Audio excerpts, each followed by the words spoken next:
Iran ने कहा है कि अमेरिका ने शुरू किया, खत्म हम करेंगे। ये सब अमेरिका ने शुरू किया है, लेकिन हम ये सब खत्म करेंगे, ये ईरानी मीडिया ने दावा किया। ईरानी मीडिया ने दिखाए अमेरिकी सैन्य बेस के लोकेशन। बिल्कुल, और क्षेत्र में हर यूएस नागरिक हमारा टारगेट, ये भी कहा गया है ईरानी मीडिया की तरफ से।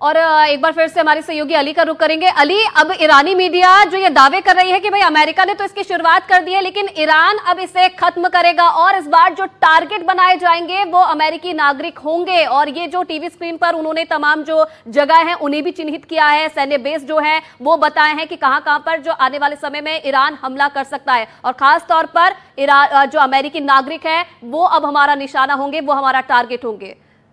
बिल्कुल, देखिए साफ तौर पे जो ये ईरानी मीडिया के जो एंकर थे वो यही कह रहे थे। उनको मैं ट्रांसलेशन करके बता दूं कि हम इस वक्त अमेरिका, तुम जान लो तुमने ये जंग की शुरुआत की है, लेकिन याद रखना इस जंग को खत्म हम करेंगे। और तुम क्या सोच रहे हो कि हमें तुम्हारे बारे में नहीं पता। और उन्होंने मैप दिखाते हुए दिखाया है कि ये देखो जो तुम्हारे जो ठिकाने हैं जहाँ, यानी यूएस बेस, जो मैप जो दिखाया जा रहा है वो अराउंड इराक की तरफ का भी दिखाया जा रहा है, कि जिसमें उनके ठिकाने बने हुए हैं, कि वो साफ तौर पे दिखा रहे हैं कि तुम जो सोच रहे हो कि हमें नहीं पता है, हमें तुम्हारे एक एक ठिकाने पता है, लेकिन अब ये देखना हमारा क्या ये अगला कदम होगा। इनफैक्ट यही नहीं, आप देखेंगे कि ईरानी मीडिया के जो पहले वो अभी एक शहर इमामी थी, उनका भी हमने इसी तरीके से देखा था कि जब वो जंग में आए, जब जिस तरीके से मिसाइल भी हो रही थी, उस वक्त भी वो एक तरीके से इजराइल को ही गिड़गिड़ाते हुए नजर आ रही थी कि हम रुकने वाले नहीं है। और यही एक आप देखेंगे ईरानी मीडिया के ये जो न्यूज एंकर, उन्होंने भी साफ तौर पर दिखाया कि जिस तरीके से जंग आपने अभी शुरू की है, हम भी अब इसको खत्म करेंगे। और ये अब देखने वाली बात होगी कि कितना बड़ा अब ईरान इस पे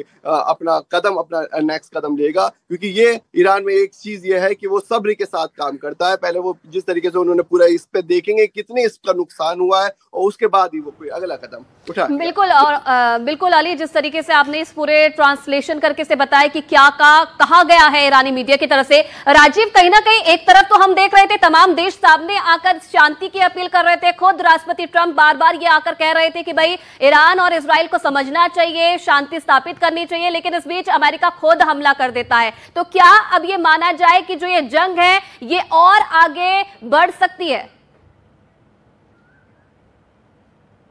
बिल्कुल बढ़ सकती है, और इसका दायरा और बढ़ सकता है, लेकिन सब कुछ इस पर निर्भर करेगा कि चीन और रसिया जो है ईरान का केवल अपने बातों के जरिए खुल के साथ देते हैं या उसको सैन्य मदद के लिए सीधे तौर पर सामने आते हैं। और उससे भी बड़ी बात कि अगर ईरान जो है, जो खासतौर से जो खाड़ी देश है पश्चिम एशिया में जो अमेरिकी ठिकाने हैं, वहां अगर उस बेस पर हमला करता है और अमेरिकन सोल्जर का नुकसान अगर होता है, तो उसकी जो परिणति जिसको कह सकते हैं, अमेरिका को डोमेस्टिक पॉलिटिक्स में झेलनी पड़ेगी। अमेरिकन जो लोग हैं इस बात के बर्दाश्त नहीं कर सकते कि अगर उनके एक भी सोल्जर की मौत होती, एक भी सैनिक की मौत होती, तो ये कतई नहीं बर्दाश्त कर सकते। तो वो बड़ा एक बात होगी। और कहीं ना कहीं देखिए, अमेरिका जो है इस जंग में कूदा, इसकी वजह यह है कि इजराइल को जिस तरह से एक शुरुआती जिस तरह से बढ़त मिली थी, वो बाद में बढ़त मिलती हुई नहीं दिख रही थी, और इजराइल को अच्छा खासा नुकसान हो रहा था।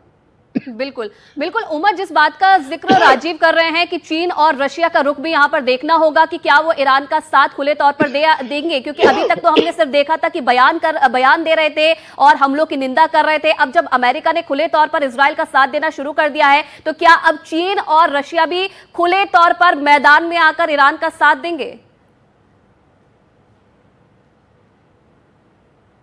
कैपेबिलिटीज है वो देखना होगा, और ईरान की कैपेबिलिटी जो है वो सिर्फ और सिर्फ जो इस पूरे मध्य पूर्व के क्षेत्र में जो अमेरिकी ठिकाने हैं उसकी जद में उसकी जद को लेकर अपने पास उसके पास जो मिसाइलें हैं वो तो हैं। जहां तक दूसरी बात यह है कि उसको बाहरी मदद जो है, सैन्य मदद, वो कहां से मिले। रूस और चीन जो है लगातार ईरान के पक्ष में बयान देते रहे हैं।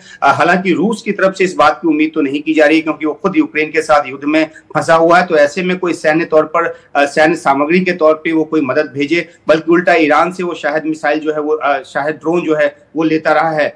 चीन की जहां तक बात है तो चीन की तरफ से ये जानकारी जो है, चीन के मुतल्लिक ये जानकारी आती रही है कि चीन जो है वो गुपचुप तरीके से ईरान को कुछ हथियारों की सप्लाई करता रहा है।